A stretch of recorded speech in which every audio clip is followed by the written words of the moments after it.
16절 말씀을 한번 같이 한번 읽어보겠습니다. 요한복음 1장 16절입니다.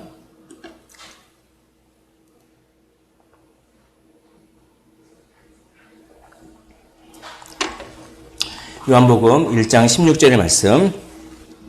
자, 우리 찾으신 줄로 알고 한 목소리를 한번 읽어보겠습니다. 시작.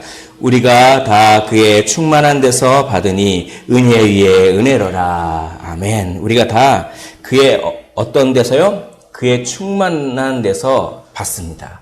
뭘요? 은혜를 받습니다. 근데 그 은혜가 은혜 위에 은혜로라 라고 하는 말을 합니다. 이것에 대한 구체적인 의미를 한번 살펴보겠습니다. 그러기 전에 잠깐 서문 전체를 잠깐 이제 조금 복습을 하고 이어서 말씀을 전하겠습니다. 1장 1절부터 18절은 크게 세 부분으로 구성되어 있다고 말씀드렸죠. 창조의 근원 대신 말씀이 오셨다. 이 땅에, 이 역사상에 오셨다라고 하는 부분. 그 오신 말씀을 어떤 사람은 믿고 어떤 사람은 믿지 않는데 영접하는 자 곧 그의 이름을 믿는 자들에게는 하나님의 자녀가 되는 특권, 권세를 주셨다라고 하는 말씀을, 오신 말씀을 믿는 자들의 특권, 그것이 두 번째 부분입니다. 그러면 세 번째, 그럼 그 오신 말씀이 무엇을 하느냐? 그 역할이 하나님의 영광을 드러내는 역할을 한다. 우리에게 하나님을 알려주신다. 라고 하는, 영광이라고 하는 것은 하나님의 탁월함이 가시적으로 드러나는 것을 영광이라고 제가 말씀드렸죠. 그러니까 하나님의 영광을 경험한다고 하는 것은 하나님이 이런 분이구나 라고 하는 것이 우리가 깨달아질 때 우리는 하나님의 영광을 경험하는 것입니다. 바라옵기는 지난주에도 이런 말씀드렸죠. 하나님의 영광을 삶 속에서 많이 경험하십시오. 그 영광이 우리의 어려움을 다 녹여냅니다. 그리고 우리가 삶을 버텨내고 참을 수 있는 힘을 주시는 것입니다. 그 하나님의 영광을 오늘도 경험하시기를 주님의 이름으로 축원을 드립니다. 자, 그러면 세 번째 부분, 말씀이 하나님의 영광을 드러낸다라고 하는 것이 14절부터 18절인데 원래 이걸 한 번에 했어야 되는데 14절 말씀이 워낙 좀 드릴 말씀이 많아서 14절 한 절만 지난주에 했습니다. 그래서 오늘은 이걸 통으로 한번 해보겠습니다. 그러기 위해서 먼저 14절도 한번 복습을 해야겠죠. 14절이 너무 중요한 개념이 많이 나와서 그렇습니다. 자, 시간을 아끼는 차원에서 이렇게 화면을 보고 한 번씩 따라해 주시면 좋겠습니다. 우리 14절 말씀을 한번 한 목소리로 화면을 보면서 같이 읽어보도록 하겠습니다. 시작. 말씀이 육신이 되어 우리 가운데 거하심에 우리가 그의 영광을 보니 아버지의 독생자의 영광이요 은혜와 진리가 충만하더라. 자, 오늘 이 말씀을 복습하신 다음에 이 14절의 말씀을 찬찬히 한번 읽어보십시오. 예를 들어서 말씀이 육신이 되어 여기까지 끊고 감탄사를 넣는 겁니다. 우와 이렇게 느끼는 것이. 자, 우리 가운데 거하심에 이렇게 우리가 그의 영광을 보니 우와, 아버지의 독생자의 영광이요. 우와, 그 다음에 은혜와 진리가 충만하더라. 예, 그렇게. 이게 이렇게 읽으면 확 옵니다. 자, 그래서 이것을 지난주에 어떻게 해설을 해드렸냐면 이렇게 됩니다. 자, 거하신다라고 하는 것이 뭐라고요? 장막을 지셨다. 텐트를 치셨다. 이 텐트 안에 하나님께서 요 텐트 안에 지성소에 하나님께서 계셨죠. 여기 장막을 치시고 우리와 함께 하셨다. 이런 얘기입니다. 거하신다라고 하는 말이. 자, 영광은 뭡니까? 이렇게 막 이런 구름들이 하나님의 탁월함을 가시적으로 드러내는 역할을 하죠. 그러니까 하나님의 영광을 이렇게 본 겁니다. 자, 그런 거예요. 자, 영광은 뭡니까? 영광은 하나님이 탁월하고 뛰어나다고 하는 것이 우리가 알 수 있게끔 표현되는 것, 드러내는 것. 이게 영광입니다. 이 영광이라고 하는 것은 너무 중요한 개념입니다. 이것을 늘 마음속에 한번 간직하십시오. 제가 한번 질문을 드릴까요? 이번 주에 사시면서 하나님의 영광을 얼마나 많이 경험하셨습니까? 하나님은 이런 분이다. 하나님은 이런 분이다. 라고 하는 것을 얼마나 많이 경험하셨습니까? 내가 참을 때, 하나님의 영광을 경험하는 것이죠. 내가 온유할 때, 내가 복음을 전할 때, 내가 하나님의 말씀대로 살 때, 그때 뭡니까? 하나님의 영광을 경험하는 것입니다. 우리는 우리 힘으로 그것을 하는 것이 아니라, 물론 우리의 의지도 해야 되지만, 하나님께서 그렇게 해 주시기 때문에 우리가 그걸 할 수 있는데, 그 하나님의 그 성품을 내가 실천함으로써, 나에게 하나님의 영광이 임했구나, 이렇게 우리는 알 수가 있는 거예요. 그러니까 그걸 위해서 계속 기도를 하시면 하나님의 영광을 더 많이 경험합니다. 우리는 항상 기도해야 되는 것이죠. 그래서 정말 하나님의 은혜의 능력으로 하나님의 성품을 우리가 많이 실천하고 있는 것을 볼 때 우리가 그것만큼 하나님의 영광을 많이 경험하는 거예요. 그래서 이 영광을 또 이번 주간, 또 다음 주간에도 많이 경험하셨으면 참 좋겠습니다. 자, 그 다음에 독생자는 뭡니까? 독생자는 화면을 보면 홀로 나신 아들이다 라고 하는 것입니다. 그것은 아버지의 사랑을 받는 유일무이한 분이다 라고 하는 것입니다. 아들이라고 하는 말을 제가 설명해 드렸죠. 상속자다 라고 하는 것인데, 이것은 아버지의 능력이 곧 아들의 능력이다 라고 하는 그런 고대의 상속자 개념으로밖에 이걸 표현할 수가 없었습니다. 그리고 그 표현도 완벽하게 하나님을 설명하지는 못하지만 그래도 인간의 언어로 표현하면 상속자 정도. 그러니까 뭡니까? 아버지의 능력이 온전히 아들의 능력이 되신, 하나님과 동등되신 아버지의 사랑을 받는 유일무이한 분이다. 이게 독생자죠. 그 독생자가 은혜와 진리, 은혜와 진리는, 은혜는 자격 없는 자에게 주어지는 것입니다. 내가 자격이 있어서 받는 것은 은혜가 아니라 마땅한 삭시예요. 월급. 마땅한 나의 월급이죠. 봉급입니다. 근데 은혜는 봉급이 아니에요. 우리는 그 봉급을 받을 자격이 없지만 무자격자에게 그냥 주어지는 그런 사랑. 그게 은혜인 것입니다. 자, 진리는 뭡니까? 은혜와 진리할 때 진리라고 하는 말은 끝까지 책임지신다, 이런 말이에요. 여기서 말하는 진리라고 하는 말은 끝까지 책임지신다. 그러면 은혜가 뭡니까? 무자격자에게 주시는 사랑이 진리. 끝까지 그 사랑을 유지하시는 그런 것입니다. 그래서 자격 없는 자에게 주시고 끝까지 책임지시는 사랑이다. 그 은혜와 진리가 충만하다. 이렇게 말씀을 드렸습니다. 자, 그래서 화면을 한번 보겠습니다. 말씀이 육신이 되어 우리 가운데 거하시매. 이거는 어떻게 해설할 수가 있죠? 하나님의 자기 표현인 말씀이 육신이 되어 우리와 함께 사셨다. 마치 하나님이 장막에서 이스라엘 백성과 함께 사셨듯이, 그런 얘기입니다. 자, 그런 다음에 우리가 그의 영광을 보니 아버지의 독생자의 영광이요. 이건 뭡니까? 그리고 육신이 되신 말씀의 그 탁월함을 우리가 보았는데, 여기서 말하는 탁월함은 능력의 탁월함이요, 성품의 탁월함이죠. 그 탁월함을 우리가 보았는데 그 탁월함은 하나님과 동등한 수준의 탁월함이었다. 이게 이런 얘기입니다. 자, 그 다음에 은혜와 진리가 충만하더라. 이게 뭡니까? 그 탁월함은 바로 사랑의 탁월함이었는데 그 사랑은 어떤 사랑이냐? 자격이 없는 자에게 주시되 끝까지 넘치도록 주시는 사랑이었다. 그래서 요거를 5부분으로 잘라서 감탄사를 하면서 이렇게 하시면 됩니다. 자, 이게 글을 길게 써가지고 한 번 더 읽어보겠습니다. 같이 한번 읽겠습니다. 시작. 하나님의 자기 표현인 말씀이 육신이 되어 우리와 함께 사셨다. 마치 하나님이 장막에서 이스라엘 백성과 함께 사셨듯이 우리와 함께 사셨다. 그리고 우와 하는 것이죠. 자, 그 다음에 두 번째. 시작. 그리고 육신이 되신 말씀의 탁월함을 우리가 보았는데 그 탁월함은 하나님과 동등한 탁월함이었다. 그렇지? 감탄사를 하시고, 자, 그렇죠? 그 다음에 시작. 그 탁월함은 바로 사랑의 탁월함이었다. 그 사랑은 자격이 없는 자에게 주시되 끝까지 넘치도록 주시는 사랑이었다. 와, 너무 좋죠? 자, 요거를 생각하시면서, 자, 다 넘어가고, 자, 14절을 천천히 읽어보겠습니다. 시작. 말씀이 육신이 되어 우리 가운데 거하심에 우리가 그의 영광을 보니 아버지의 독생자의 영광이요 은혜와 진리가 충만하더라. 좋습니다. 이렇게 이거 계속 묵상하십시오. 어느 순간 확 옵니다. 확 와요. 진짜.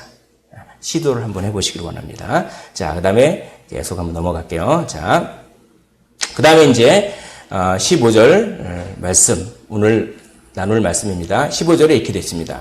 요한이 그에 대하여 증언하여 외쳐 이르되 내가 전에 말하기를 내 뒤에 오시는 이가 나보다 앞선 것은 나보다 먼저 계심이라 한 것이 이 사람을 가리킴이라 하니라. 갑자기 요한 얘기가 탁 나와요. 원래는 14절과 16절이 이어지는 것입니다. 제가 한번 읽어볼게요. 14절에 말씀이 육신이 되어 우리 가운데 거하심에 우리가 그의 영광을 보니 아버지의 독생자의 영광이요 은혜와 진리가 충만하더라. 우리가 다 그의 충만한 데서 받으니 은혜 위에 은혜로라. 이렇게 14절과 16절을 이으면 자연스럽게 이어집니다. 그런데 그 사이에 15절이 딱 들어가 있어요. 이게 요한의 글 쓰는 특징입니다. 앞으로 일어날 일을 복선을 미리 딱 깔아주는 거예요. 그런 역할을 합니다. 자,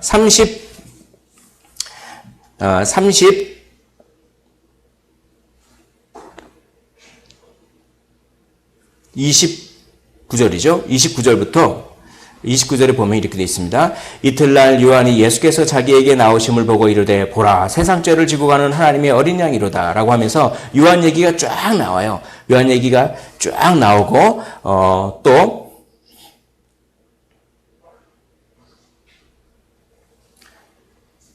30절 보십시오. 30절.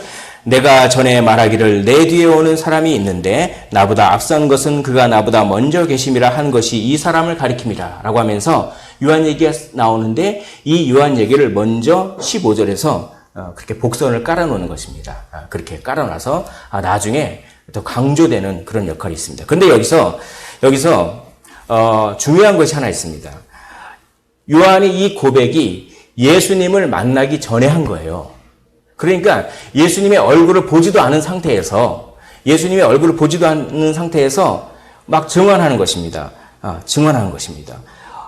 나는 아무것도 아니야. 세례 요한이 인기가 얼마나 많았는지 모르겠습니다. 세례 요한이 제사장의 아들인데다가 뭐 광야에서 살고 뭐 그러니까 세례 요한이 메시아가 아닌가 그러면서 인기가 엄청 좋았습니다. 세례 요한이 태어날 때 막 그 아버지가 막 벙어리였잖아요. 누가 보면은 막 벙어리였는데 말 못하는 벙어리였는데 세례 요한이 태어나자마자 그 아버지가 벙어리가 말이 탁 풀려버려요. 그러니까 이 세례 요한은 벌써부터 뭔가 있나 보다 이 아이는. 근데 그냥 그 제사장의 아이 이게 이제 유다 강양에 가가지고 그렇게 막 회개하라 천국이 가까웠다 막 외치고 그러니까 사람들이 이 세례 요한이 메시아인 줄 알고 갔습니다. 그때 세례 요한이 나는 아무것도 아니다. 내 뒤에 오시는 이가 그분이 진짜 주인공이다. 나는 단지 MC, 그 주인공을 소개하는 MC일 뿐이다. 라고 하는 것이죠. MC 세례 요한. 그렇죠? 그래서 무수히 그런 말을 한 것 같습니다. 나는 아무것도 아니야. 나는 아무것도 아니야. 내 뒤에 오시는 이가 나보다 앞서 시간상으로는 나이는 나보다 어리지만 내 뒤에 오시는 이가 나보다 앞서고 나보다 먼저 계셔. 그분이 진짜야. 이런 얘기를 수도 없이 했던 것 같습니다. 수도 없이. 그러니까 뭡니까? 이게 예수님의 얼굴을 보기 전에부터 이렇게 얘기를 한 거예요. 예수님을 만나기도 전에. 자, 이게 어떤 의미가 있는지 한번 보겠습니다. 그래서 29절과 30절 화면을 한번 보십시오.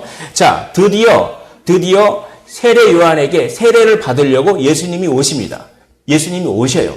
그때 세례 요한이 예수님의 얼굴을 처음 본 거예요. 그런데 예수님의 얼굴을 처음 봤는데도 알아봐. 왜 알아보냐면 예수님께 성령이 비둘기처럼 쫙 임하는 것을 봤기 때문에. 그리고 어떤 음성을 들었어요. 세례 요한은 성령이 비둘기같이 오는 사람이 내가 너한테 말한 사람이다. 이런 음성을 들었어요. 근데 예수님이 오니까 얼굴을 처음 봤는데 성령이 비둘기처럼 쫙 내려요. 그러니까 이렇게 얘기하는 겁니다. 보라, 세상 죄를 지고 가는 하나님의 어린 양이로다. 내가 전에 말하기를 내 뒤에 오는 사람이 있는데 나보다 앞선 것은 그가 나보다 먼저 계심이라 한 것을 이 사람을 가리킴이라 라고 하면서 누구한테 얘기했을까요? 요한을 따르는 제자들에게 이 사람이 바로 그 사람이야. 내가 누누이 말했지. 나는 아무것도 아니라고. 내 뒤에 어떤 사람이 오는데 그 사람이 진짜라고. 그러니까 오늘 니네들이 얼굴을 봤다. 저 사람이 진짜야. 이렇게 얘기하는 겁니다. 이렇게 얘기하는 거예요. 예. 자, 그래서 37절에 화면을 보고 한번 읽어보도록 하겠습니다. 같이 37절입니다. 화면을 보고 한번 읽어보십니다. 시작. 두 제자가 그의 말을 듣고 예수를 따르거늘. 바로 그겁니다. 세례 요한이 이렇게 누누이 얘기를 하자 그 세례 요한을 따랐던 두 제자들이 예수를 따르게 되는 것입니다. 그게 바로 안드레죠. 그리고 안드레가 자기 형 베드로를 소개시켜 주는 거예요. 뭡니까 이게? 증언하는 삶, 주의 길을 예비하는 삶입니다. 세례 요한의 이런 고백을 통해서 예수님은 제자를 인도받는 거죠. 예. 그러니까 이게 예수님의 주의 길을 예비하는 삶인 거예요. 어떤 삶이요? 나는 아무것도 아니고 예수님이 크십니다. 예수님을 앞세우는 믿음, 예수님을 앞세우는 삶. 우리도 나를 앞세우면 안 됩니다. 내 뒤에 오실, 이제 다시 오실, 재림주로 다시 오실 예수님을 어떻게 합니까? 앞세우는 삶. 그게 바로 주의 길을 예비하는 삶, 증언하는 삶인 것이죠. 나는 아무것도 아니고 내 뒤에 오시는 분이 진짜이십니다. 라고 하는 것을 이렇게 15절에 복선을 까는 것입니다. 예수님이 크십니다. 나는 작습니다. 예수님이 크십니다. 나는 작습니다. 이렇게 고백하는 삶입니다. 그 크신 예수님을 경험한 삶의 모습을 다른 사람들에게 보임으로써 주의 길을 예비할 수가 있는 것입니다. 자, 그런 다음에 오늘 이 16절, 오늘의 요절 말씀이 이제 나오는 것이죠. 자, 16절을 제가 한번 다시 읽어보겠습니다. 오늘 이 16절을 얻어가십시오. 놀랍습니다. 우리가 다 그의 충만한 데서 받으니 은혜 위에 은혜로다. 은혜 위에 은혜라는 말이 뭘까요 도대체? 두 가지의 뜻이 있습니다. 첫째는 은혜 대신에 은혜다. 여기서 은혜 위에 은혜다라고 할 때 이 위에라고 하는 번역을 대신에라고 할 수가 있어요. 이게 가장 많은 학자들이 동의하는 것입니다. 다시 은혜 대신에 은혜다. 그럼 뭡니까? 어떤 은혜 대신에 또 다른 은혜다. 이런 얘기예요. 그게 뭘까요? 바로 이겁니다. 17절에 나옵니다. 17절에 한번 화면을 보고 읽어보겠습니다. 시작. 율법은 모세로 말미암아 주어진 것이요 은혜와 진리는 예수 그리스도로 말미암아 온 것이다. 그러니까 이거죠. 바로 율법의 은혜 대신에 예수님의 은혜 이런 뜻입니다. 율법의 은혜 대신에 예수님의 은혜. 율법도 은혜로 주어진 거예요. 그런데 율법이 은혜로 주어졌는데 그런데 그 율법은 정죄의 기능밖에 할 수가 없습니다. 실제로는 구원을 할 수 없습니다. 그 율법은 우리에게 죄를 지적합니다. 그러나 그것 또한 은혜입니다. 왜냐하면 죄를 지적당함을 통해서 우리에게 구원주가 필요하다라고 하는 그 필요성과 인식을 하기 때문에 율법은 예수님으로 인도하는 일종의 몽학선생이다. 그러나 율법 자체가 구원을 주는 것은 아닌 것이죠. 그러나 유대인들은 율법 자체가 구원을 준다고 믿었습니다. 그렇지 않죠. 그러나 예수 그리스도가 율법이 예언한 예수 그리스도가 율법을 완성시키고 예수님의 은혜가 우리를 구원한다라고 하는 그런 의미인 것입니다. 은혜 위에 은혜로다. 율법의 은혜 대신에 예수님의 은혜로다. 이런 뜻입니다. 자, 그 예수님의 은혜는 무자격자에게 끝까지 책임지는 사랑을 의미하는 것이죠. 아까 말씀드렸죠. 왜냐하면 은혜와 진리가 예수 그리스도로 말미암아 온 것이다 라고 했기 때문에 은혜와 진리는 아까 뭐라고 했죠? 무자격자에게 끝까지 책임지는 사랑, 그것이 예수 그리스도로 말미암아 온 것입니다. 이것이 율법의 은혜 대신에 무자격자에게 끝까지 책임지는 예수님의 사랑, 이런 의미예요. 자, 두 번째입니다. 이 두 번째가 참 은혜롭습니다. 우리가 다 그의 충만한 데서 받으니 은혜 위에 은혜로라. 이 은혜 위에 은혜의 두 번째 뜻은 이겁니다. 은혜에 넘치는 풍성함이다. 한번 따라해 볼까요? 은혜에 넘치는 풍성함. 시작. 은혜에 넘치는 풍성함. 여기 보십시오. 여기서 은혜 위에 은혜로라 라고 이 위에를 더하여라고도 해석하는 학자가 꽤 많습니다. 저명한 학자가. 그러면 이게 너무 재밌어요. 한번 보십시오. 은혜 다음에 그 은혜 더하기 또 은혜. 그 은혜 더하기 또 은혜. 은혜 위에 은혜가 있고 그 위에 또 은혜가 있고 그 위에 또 은혜가 있고. 그러니까 은혜가 끊이지 않는다 이런 얘기입니다. 우리가 설상가상이라고 한 얘기 있죠. 나쁜 일 위에 또 다른 나쁜 일이 있고 또 다른 나쁜 일 위에 또 다른 나쁜 일이 있고. 왜 참 그 설상가상처럼 나쁜 일이 계속 연속될 때는 뭡니까? 설상가상이다. 엎친 데 덮친 격이다. 이런 얘기를 했죠. 그런데 오늘 하나님의 은혜는, 예수님의 은혜는 뭡니까? 은혜 위에 또 은혜, 그 위에 또 은혜, 또 은혜, 또 은혜. 은혜가 엄청나게 넘쳐흐르는 그것을 은혜 위에 은혜로라 라고 이렇게 표현하고 있습니다. 자, 은혜 위에 은혜로다. 은혜 대신에 은혜다. 율법의 은혜 대신에 예수님의 은혜다. 그 은혜에 넘치는 풍성함이다. 이 두 가지 뜻을 연결하면 이렇게 됩니다. 율법이 줄 수 없는 율법 대신에 예수님의 그 은혜는 넘치고 풍성하다. 이런 거예요. 아시겠습니까? 율법이 줄 수 없는 예수님의 은혜는 넘치는 풍성합니다. 은혜 위에 은혜로라. 이것을 꼭 기억해 주시기를 원합니다. 자, 예수께서 주시는 은혜의 은혜는 율법의 은혜를 대체하는 은혜이고 무자격자에게 주시는 끝까지 책임지는 사랑이며 고갈되지 않고 흘러 넘치는 은혜이다. 이걸 한번 읽어보겠습니다. 시작! 예수께서 주시는 은혜는 율법의 은혜를 대체하는 은혜이고 무자격자에게 주시는 끝까지 책임지는 사랑이며 고갈되지 않고 흘러 넘치는 은혜이다. 이것을 한마디로 사랑에 흘러 넘침, 사랑하는 성도 여러분, 예수 그리스도의 사랑에 흘러 넘침을 경험하시기를 주님의 이름으로 축원을 드립니다. 은혜 위에 은혜로라. 이 사랑에 흘러 넘침이 이 온 우주를 창조한 하나님의 창조의 목적인 것이에요. 조나단 에드워즈가 그렇게 이야기를 합니다. 하나님의 사랑에 흘러 넘침 때문에 이 세상이 창조가 된 것이죠.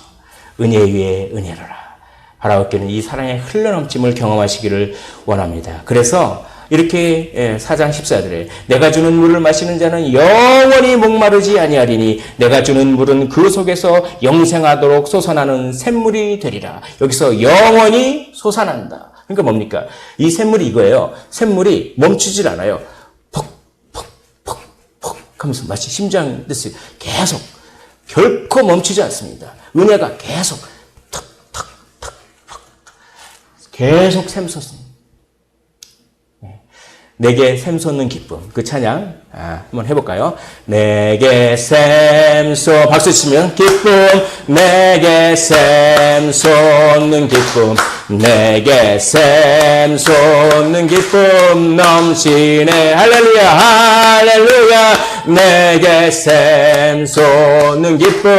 내게 샘솟는 기쁨. 내게 샘솟는 기쁨 넘치. 한 번 더. 내게 샘솟는 기쁨. 내게 샘솟는 기쁨.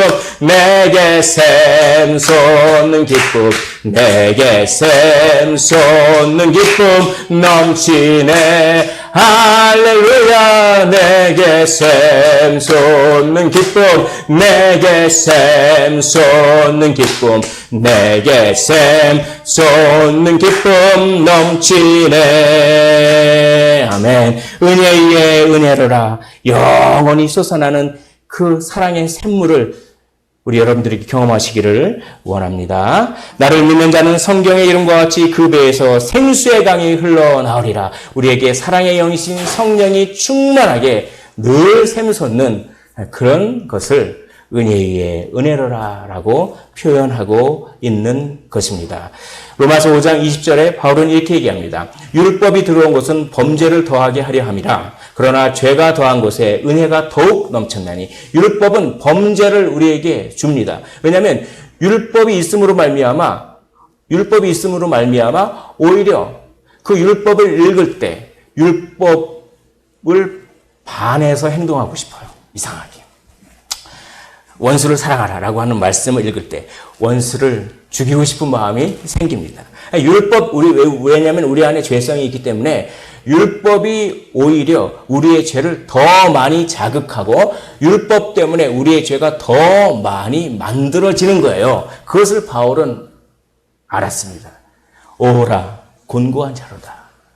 정말 그 하나님의 은혜의 통로이고 그 하나님의 선한 것인 율법이 오히려 범죄를 더 만들어내요.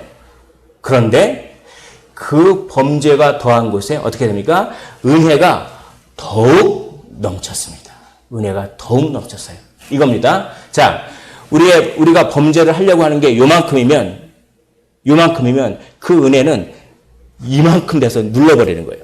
우리가 범죄하고 싶은 마음이 범죄를 이만큼 하면 그 은혜는 이만큼 돼서 눌러버리는 거예요. 그래서 항상 율법이 들어온 것은 범죄를 더하게 하려 함이라. 그러나 죄가 더한 곳에 은혜가 더욱 넘쳤나니. 이게 바로 은혜 위에 은혜로라 라고 하는 것입니다. 은혜가 더욱 넘쳐서 죄를 꺾어버리는 것이죠. 그래서 우리가 구원을 얻게 되는 것입니다.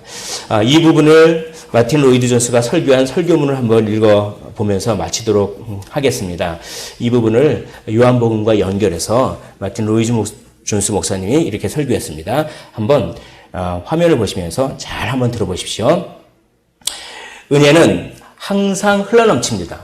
은혜는 결단코 통계적이거나 수리적이거나 대가의 차원에서 생각되어져서는 안 됩니다. 은혜는 잴 만한 기구도 없고 한계도 없고 한정 지을 수가 없습니다. 은혜 위에 은혜 후에 또 은혜입니다. 여러분은 은혜를 모두 가졌다고 생각합니다. 그러면서도 더 많은 은혜가 있으며 영원토록 계속해서 은혜는 넘칩니다.